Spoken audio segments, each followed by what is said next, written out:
Many may not remember this time, but Pokemon Black and White were heavily controversial upon their first release back in 2010. My channel has always felt like it has a massive affiliation with Pokemon Black and White, and specifically Generation 5, because one of the first major videos I did on this channel was why you should not want a Generation 5 remake. The issues they faced due to the decisions that Game Freak and Nintendo made led to significant backlash, the likes the franchise had not faced up until that point. 2025 celebrates 15 years of Pokemon Black and White, and therefore I think it's right to discuss the generation that faced more backlash than any other, that is until Scarlet and Violet was released to the public. But as time has gone on, it's become one of the franchise's most beloved entries. Now in 2010 we're launching back to a time where Pokemon was still doing stage releases based on your region. Traditionally before X and Y were released, Japan would receive the Pokemon games before the West did, with the West getting a general idea of what they could look forward to in a few months time via the internet. Now of course that meant spoilers, but curiosity definitely got the best of most of us. The major talking point coming out of Generation 5 was that it was seen as a soft reset for the series. Pokemon was coming up to its 15th anniversary by this point, and thus refreshing the franchise was very important to avoid potentially becoming a stale IP. Take of that what you will, I'm sure a lot of people do think Pokemon became a stale IP anyways, but it's important to note that Generation 5 was an intention to start off differently, and how best to start off a new game than with a region that's far removed from anything we'd seen previously. The first 4 generations, Kanto, Johto, Hoenn and Sinnoh, were all based on regions in Japan. If they wanted to start fresh as they implied, it was important to go somewhere far removed from that. So they decided to go halfway across the world and head all the way over to New York City. Unova captures the concept of a bustling and vibrant city complete with skyscrapers and massive bridges. The feel of Unova is significantly different than its predecessor, even taking advantage of some of the Nintendo DS's features more significantly than Diamond and Pearl. Whilst the day and night cycle has become a general component of the Pokemon series with the exception of Generation 3, hence certain Pokemon can only evolve during the day or night, Generation 5 introduced a seasonal concept, with the idea being you could capture certain Pokemon or certain forms depending on what time of year it is. It is very important to note, but Generation 5 was going to be closely compared to Generation 4, because for the first time in the entire franchise we had 2 main series titles released on the same console. Nowadays that's common practice, but before then it was always released on the new version. Now to try and capitalise on the fact we were in a completely different region that is supposed to be very far removed from the previous ones, Game Freak made a decision to not have any old Pokemon available for the initial first playthrough, which you can imagine was a source of highly contentious debate upon its announcement. Now logistically it did make sense, the first 4 generations were based on Japan, whilst Unova is based on a city in America. So naturally being different regions means you're going to have different climates and therefore different Pokemon. But as you can imagine, no access to old Pokemon initially did not go down well. Now this would go full scale with Generation 8 and Sword and Shield, because in those games it just meant some Pokemon weren't accessible at all. But the backlash was very strong due to the fact you couldn't have your Geodude to start. Not just that, but there was heavy criticism on the design as well. With trash bags and ice cream cones, people thought they had run out of ideas for Pokemon. Now in actuality the design issue has always existed in Pokemon. We've had Pokemon based on a Pokeball before that had an evolution that just flipped the colours around. We've had Pokemon gaining heads or more arms, or literally combining 3 Pokemon together. It's a pretty unfound criticism that plays heavily into a big problem I'm going to discuss later on. Sure, there are some unnecessary decisions on the Pokemon. Did we really need a 3rd firefighting starter type in a row? Bear in mind a little later down the line there is a literal wrestler that is not firefighting because we had enough of them already. But it also misses out on some excellent Pokemon as well, like Zoroark or Excadrill. Heck, if you're a big fan of Generation 1, we even have Pokemon combining again. However, beyond the new region and the new Pokemon, without a doubt the most standout point of Pokemon Black and White is the story. We start off seeing the evil team probably the earliest we ever have in the story previously, setting the tone for what we're going to see in the future. Normally, Pokemon just has a take over the world team. Of course!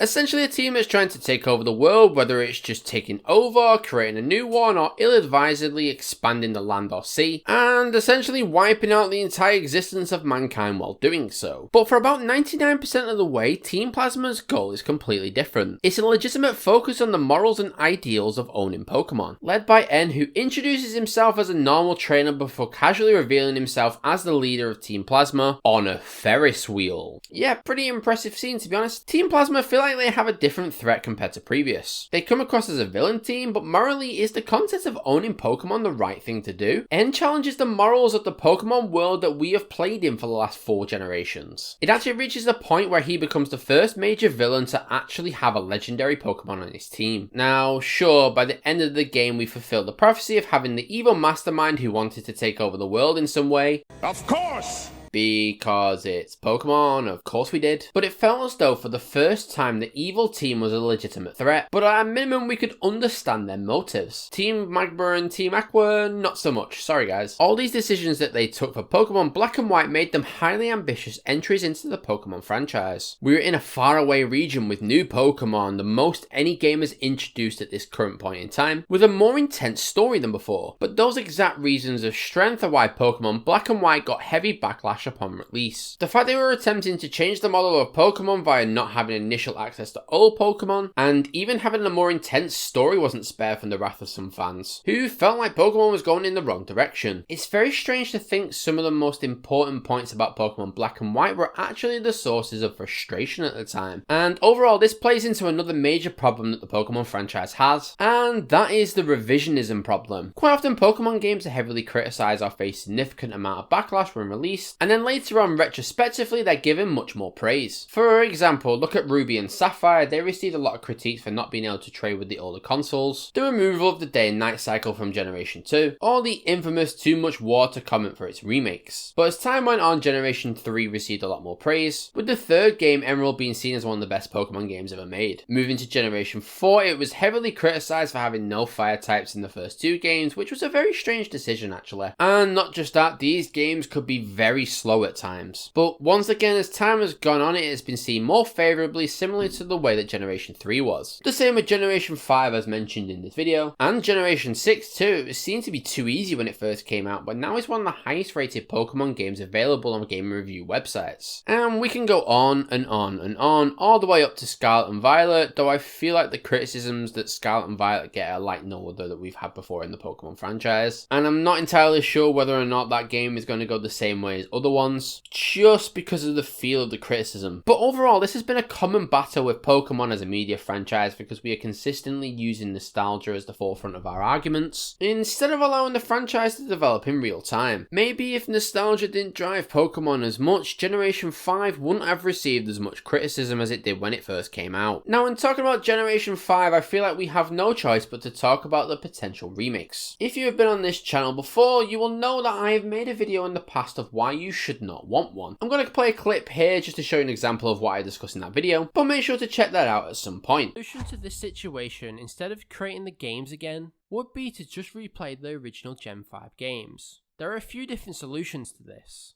The first is by emulator, which are readily available at any given point, but something that could also be done is bringing the games to Nintendo Switch as a standard port. In a very similar way to how the original Pokemon games were brought to the 3DS, this is very much the best of both worlds for fans and Nintendo, with the exception of the massively updated graphics. Fans will be able to play their favourite generation on the most updated console, while Nintendo get the benefit of still being able to charge a price for the purchase of the games. Now, Generation 5 naturally is the next in line to get a Generation remake, and the major problem that you're gonna have is not just Pokemon Black and White, but Black and White 2 as well. They feel like 1A and 1B of a story, and therefore I think it's very hard to try and adapt that correctly, especially in a way where people will be happy with it. You just have to look at the reaction to Brilliant Diamond and Shining Pearl, again another one that I have criticised in the past. I promise I'm not just negative on this channel. The reality is we're probably going to see one sooner or later, and I imagine it will probably be on the Switch too as well, and its reception will be highly based on how they handle it. If they took a similar route to Brilliant Diamond and Shining Pearl, it's probably going to go down the same way as well, but with time they could do it. I just think it's going to be a bit of a difficult one with the way that Generation remakes are currently seen, unfortunately. Still, it's going to happen at some point, so I would definitely get prepared. Despite the criticisms that Pokemon Black and White got when they first came out, and the fact that they're the best example I have of the revisionism problem within the Pokemon franchise, if you look at some of the key decisions that they take within the games, you will see some massive benefits for the franchise. They weren't afraid to try and do a game where they didn't include old Pokemon Pokemon just do a full playthrough. It meant the new Pokemon got to shine a little bit without you having to use Crobat for the 50th time. It had an engaging story, a vast world. Sure, there's a trash bag Pokemon in there as well, but that's part of the charm of Generation 5. As a personal opinion, I honestly think that Generation 5 is one of the best ones we've ever had. I truly think in terms of story, there's nothing else that you can compare it to in the Pokemon franchise. While Pokemon Black and White may not have been as appreciated at launch, I think over time, rightfully, they've been seen as some of the most ambitious Pokemon games ever made. Their bold choices, engaging story, and fresh approach to the entire game has truly helped redefine how you do an actual adventure in Pokemon. By pushing the boundaries in terms of storytelling and introducing the most Pokemon in any generation, Unova almost feels alive compared to some other Pokemon games. Now sure, maybe Pokemon Black and White was the precursor to Dexit and Sword and Shield, but regardless of that, I feel like Pokemon Black and White created an experience that will stand the test of time. I think most of us remember the first time when N told us that he was the leader of Team Plasma on that Ferris wheel. I truly don't think there's an experience like it in any other Pokemon game. It's took years to get there, but we finally have it recognised as one of the best experiences in the Pokemon franchise. And 15 years on, it certainly deserves the accolades. Thanks for watching guys, make sure to like and subscribe as it really helps out the channel, and make sure to comment down below your experiences with Pokemon Black and White. Did you love it when it first came out? Did you hate it? I'd love to hear. Make sure to stay tuned for more content. Other than that,